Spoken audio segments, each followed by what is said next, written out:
main door, smart door lock, by lock. So pwede tayong by card, pwede tayong pin, pwede rin tayong fingerprint. Tapos meron siyang mechanical key. Okay, so by card. Yun. Nag-unlock na siya.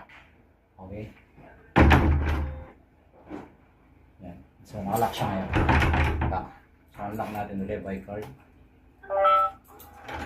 Ayan. Unlock. So natin yung pin. Tapos yung pin. Pin. By pin.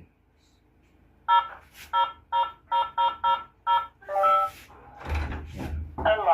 Unlock. Okay. So pag na-drain yung battery, dito ka. Ayan. So meron ka mechanical key or pwede mo siyang i-power bank. Ayan. Mechanical key. Ayan. Pwede mo siyang lock. Okay. Okay.